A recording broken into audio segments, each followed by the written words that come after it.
Prime Minister Trudeau today checked off one of the top names on his list of people to see in the name of world peace.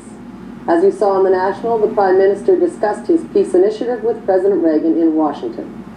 Just how far Mr. Trudeau succeeded with the President is not entirely clear. Later in the program, American and Soviet reaction to the meeting. On the surface, Prime Minister Trudeau's master plan seems to be unfolding as it should.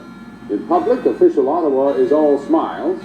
The Journal's Susan Reisler reports on the late-night backroom strategy sessions that conceived and then launched what the Prime Minister likes to call his pilgrimage of peace.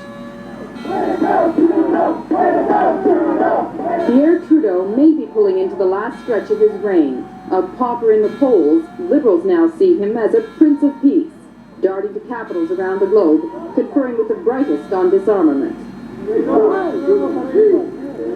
Young Liberals may have helped organize this demonstration to welcome Trudeau home, but there's no denying that selling peace is good politics.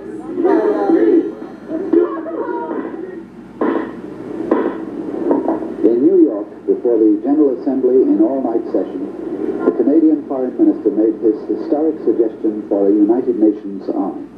Our longer-range purpose is to find solutions for the problems which, because we have left them unsolved over the years, have finally exploded into this fighting and conflict.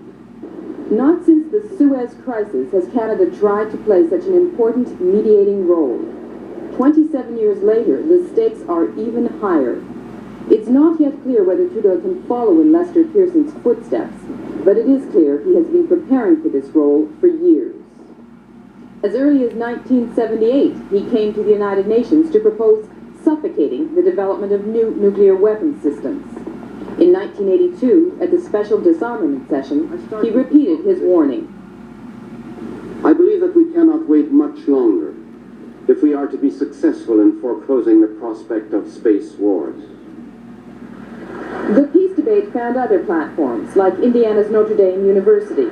In May 1981, accepting an honorary degree, Ronald Reagan saw no need to negotiate with his enemies. He simply dismissed communism as a bizarre chapter in human history. The next year, it was Trudeau's turn to be honored. He used the occasion to deliver a message to Reagan. The West, Trudeau said, must recognize that the USSR is a superpower. Dialogue is essential. The battle lines were drawn between Reagan and Trudeau. The two sides are increasingly isolated from each other. Scoring propaganda points has become more important than improving understanding.